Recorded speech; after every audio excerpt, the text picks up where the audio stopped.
Look, I'm just gonna say it straight up. Silksong is better than Hollow Knight. And this is not just because of the hype or just recency bias. It's been 7 years since the last one came out. Already overall, it is just better. The progression, the actual storytelling, the world itself, the combat, the movement, the NPCs, Hornet talks. It all feels intertwined. Plus, it also had the backing of Hollow Knight. Let's be honest, Hollow Knight being the prequel to this game really helped its trajectory, of course. Hollow Knight was the founding father, you know what I mean? Hollow Knight was the pillar, the house, everything to this game. Its core is Hollow Knight. The Hunter's Journal, the base game stuff where like you get the progression of is Hollow Knight, you know what I mean? That's why it's called Hollow Knight Silksong. But even with that, it progressed the Hunter's Journal and all those other things so much more better. For example, in Hollow Knight, the Hunter's Journal comes in so much more later in the game as well. Same with a good amount of the items that you get off the bat. And with Silksong, it feels a lot more linear, which is a really big plus for this game since it really tried out this whole open world, desolate, kind of do your own thing type of format.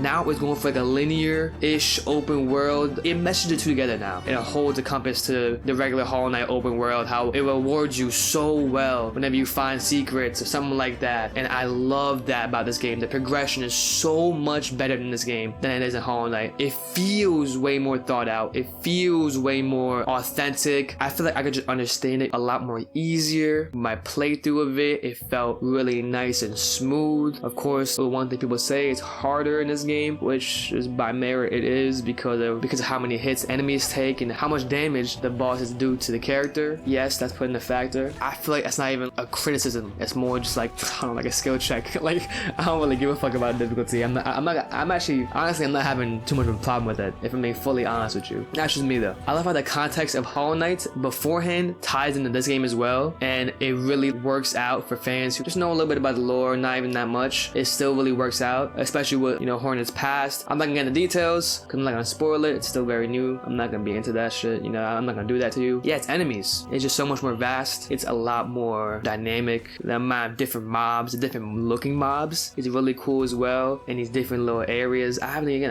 explored that much of all of the game yet, but it's already so many vast amount of mobs that it's genuinely amazing. It just outshines Hollow Knight. But of course, Hollow Knight again is the founding father. It created the formula. Hollow Knight walked so Silksong can run, right? But Silksong is running. it's fucking sprinting actually. Like, it is going on and forth, constantly breaking bounds, making me enjoy the game in so many different ways and being way more intrigued, especially in the story. The story is so well put in your face. I can actually understand it.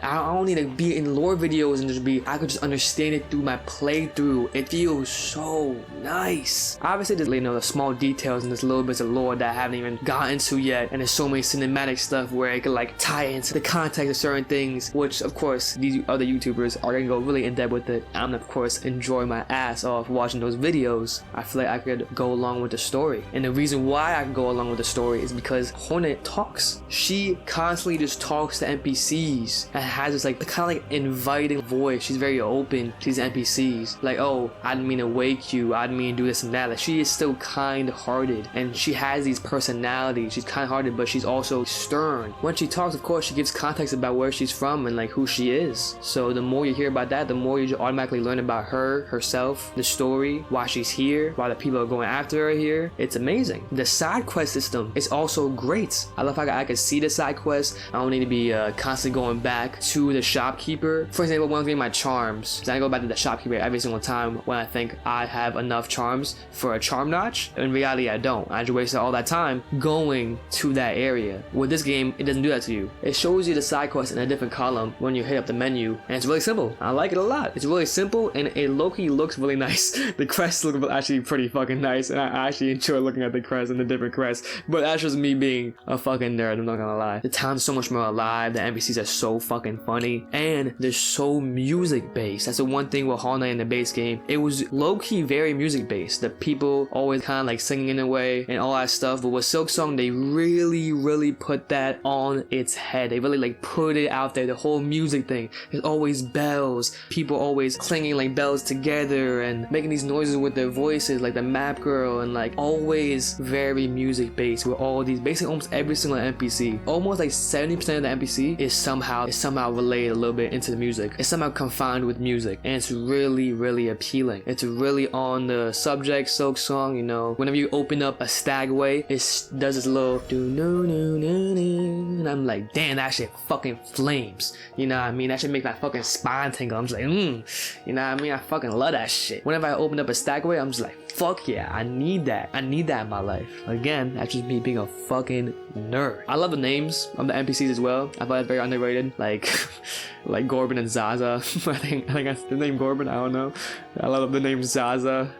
Frey. Chakra is a really cool name as well. Pavo. There's all these like stupid ass names that I fuck with a lot. I like how diverse these NPCs are too. It's not just like a one NPC type of thing. It's very diverse. From like Hollow Knight as well, it was very diverse. It's just more NPCs in Silksong. It's just more NPCs. There's more people to talk to. It's a lot more alive. You're not descending. You're ascending. You're going up. Yeah. Also, Chakra is literally one of my favorite NPCs in this fucking game. I love every time I go next to her and she's like humming. Whenever I hear her voice, it just brings a soothing calmness to me. I'm like, you know what? I'm finna get my map and shit finna be all good. Like I'm finna, you know, finna do my. I don't know. It just brings like a nice ease to me. It's just the music. The music is so pleasing and so nice to the ears. It's so good. The bosses are absolutely amazing. It's constantly so diverse, so different. One, I guess, slight problem. A fair amount of the bosses have like similar type of movesets, but I'm not going into it. Anyways, Silksong is better than Hollow Knight already, just by factor. Hope you guys enjoy. Hope you have a good night, a good day, good afternoon,